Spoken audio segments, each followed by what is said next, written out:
Le saluda nuevamente el doctor Alejandro José Gutiérrez Dávila. En esta ocasión, para desearles un feliz Día del Abogado para todas y todos los profesionales del derecho en Guatemala.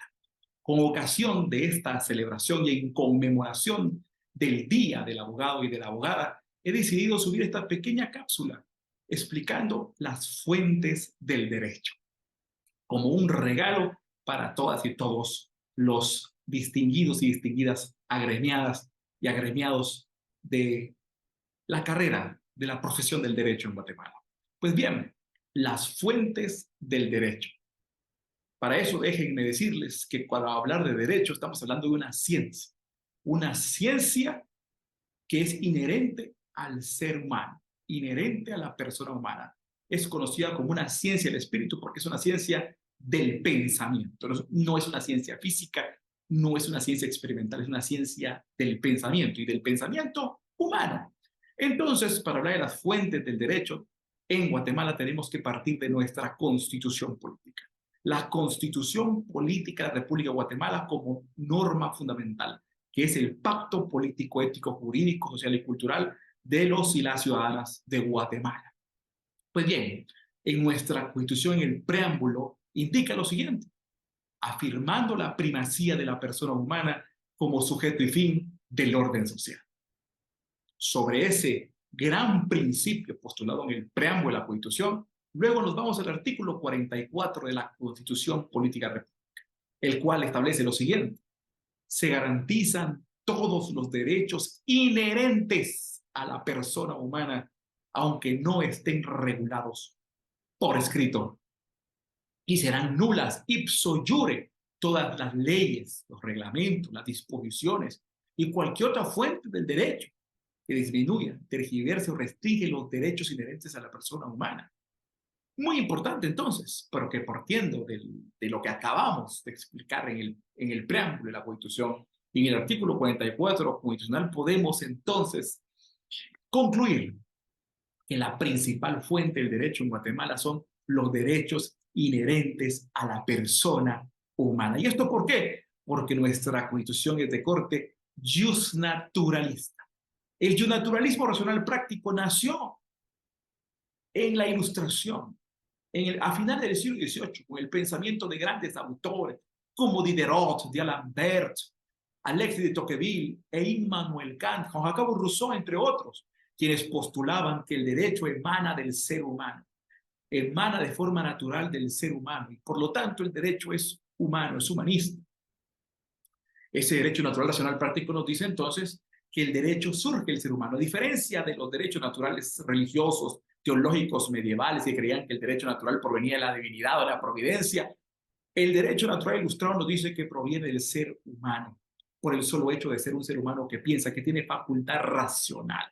Entonces, la principal fuente del derecho es el ser humano, es la persona humana. Pero este sistema, este paradigma de derecho natural, sirvió de base para inspirar constituciones democráticas modernas como la Constitución de los Estados Unidos de América de 1787 y la Constitución de la República Francesa de 1791. Y la Declaración de Derechos, el Bill of Rights, que complementa a la Constitución norteamericana en 1791 también. Todo ese sistema de derecho natural en donde empieza a modernizarse y a consolidar un paradigma de protección a la persona humana, en el cual el ser humano es el centro del ordenamiento jurídico, es el centro del derecho y no es el Estado, y no son las leyes, surge con la Ilustración. Sin embargo, en el siglo XIX esto se truncó. Se paralizó con el nacimiento del positivismo. El positivismo como hijo del materialismo. El materialismo es un movimiento sociológico que surge en el siglo XIX para negar la existencia de Dios, para negar la existencia de los valores, de los principios, para negar la existencia del derecho natural y para negar la existencia de la moral. ¿Por qué? Porque para el materialismo solo existe aquello que se puede ver, escuchar, palpar, gustar. Solamente es aquello que puede comprobarse a través de un método experimental, a través de los sentidos. Por lo tanto, como Dios, los valores morales, la moral misma no se puede comprobar a través de los sentidos ni a través del método experimental, para ellos no existe. El materialismo eso considera, y sobre la base del materialismo surge el positivismo. Con el positivismo jurídico solo es verdad aquello que se puede comprobar a través del método experimental. Y por lo tanto, dijeron que el derecho es igual únicamente a la letra muerta de la ley. La letra muerta de la ley es lo único que existe para ellos y solamente esto es derecho. Pero el problema con la letra muerta de la ley entonces, que como no existe para el positivismo la moral, no existen los valores morales, no existen los principios morales, no existen las ideas, y no existe la idea de Dios, y no existen los principios metafísicos, entonces la ley carece de moralidad, carece de ética, y la ley únicamente es válida por el solo hecho de ser emitida por el Estado. Este movimiento positivista dio vida a los grandes estados totalitarios del siglo XIX. Todos los sistemas totalitarios y absolutistas del siglo XIX se basaron en el imperio de la ley, porque bajo el imperio de la ley y una ley amoral, porque carece de contenido moral, pudieron emitir normas inhumanas, pudieron emitir sistemas totalitarios absolutistas donde le quitaron y eliminaron los derechos a las personas.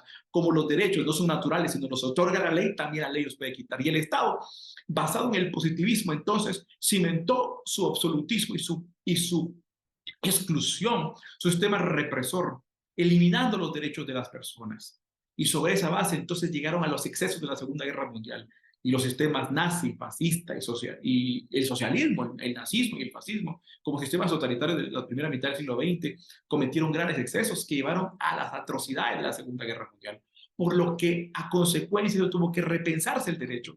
Y ese repensar el derecho implicó regresar a la ilustración, retomar el derecho natural ilustrado, el derecho natural inherente a la persona humana, que está por encima de la ley, los derechos naturales inherentes a la persona humana. De esa cuenta surgieron las primeras constituciones de inspiración naturalista, como la Constitución Federal Alemana de 1949 y otras en Europa. Pero en América Latina, la primera constitución que incorporó estos principios, estos valores de derecho natural, racional práctico, fue la Constitución Política de Guatemala, aprobada el 31 de mayo de 1985 y que entró en vigencia el 14 de enero de 1986. A partir de entonces, nuestra Constitución de inspiración naturalista, siguiendo ese paradigma filosófico de que no es la ley la principal fuente de ordenamiento jurídico, sino son los derechos inherentes a la persona humana. Esto para garantizar un sistema constitucional de derecho democrático republicano en donde no pueda existir un Estado que sobre la excusa de la ley pueda o pretenda eliminar los derechos de las personas.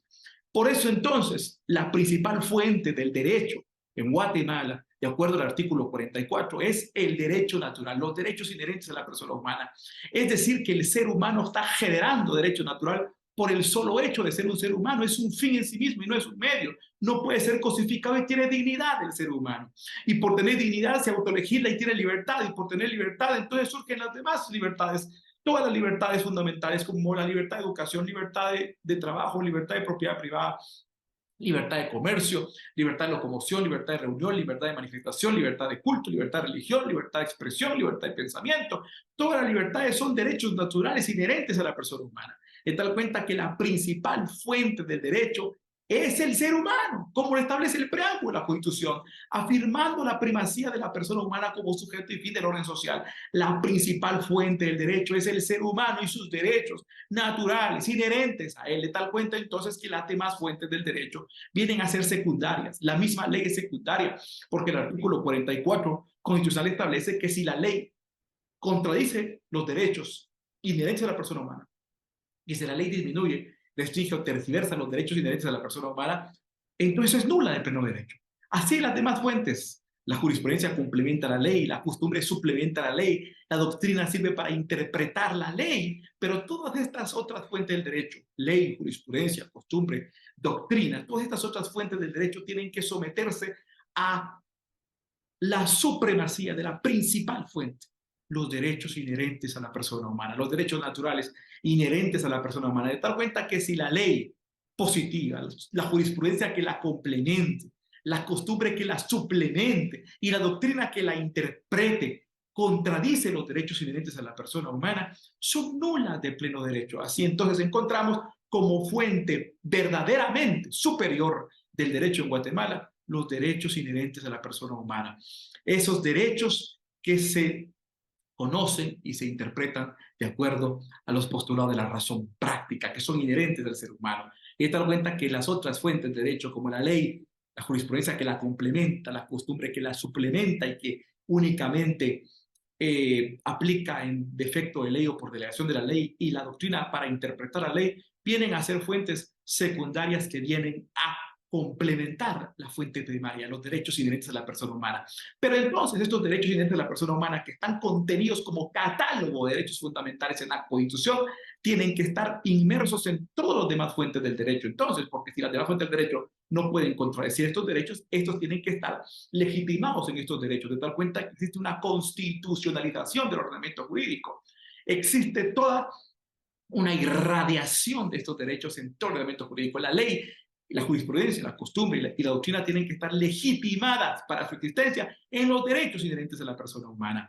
Tienen que estar justificadas, la ley, la jurisprudencia, la costumbre y la doctrina tienen que estar justificadas interna y externamente en los principios y valores de derecho natural, en esos derechos inherentes a la persona humana como principios y valores que deben regir como parámetros de legitimidad y justificación ética externa de las demás fuentes del derecho. Así entonces encontramos que las fuentes del derecho, esa es su clasificación en el sistema constitucional guatemalteco. La principal fuente del derecho es el ser humano, como un fin. Los derechos inherentes a la persona humana es la fuente principal suprema del derecho en Guatemala, y las demás fuentes deben estar legitimadas para su existencia, para su validez y su eficacia, deben estar legitimadas y justificadas ética y externamente en esos principios y valores constitucionales que son los derechos inherentes a la persona humana. Y estos son las fuentes del derecho en Guatemala. Pues ha sido un gusto compartirles y nuevamente un feliz día de la abogada y del abogado para todos los distinguidos y todas las distinguidas profesionales del derecho en Guatemala, que espero que esta cápsula, que es un regalo en conmemoración del Día del Abogado, les sea de mucha utilidad para aplicar, interpretar y desarrollar el derecho en Guatemala. Así que felicidades por este Día de la Abogada y del Abogado a todos los distinguidos profesionales y distinguidas profesionales del derecho en Guatemala. Fue un gusto compartirles. Saludos a todas y a todos.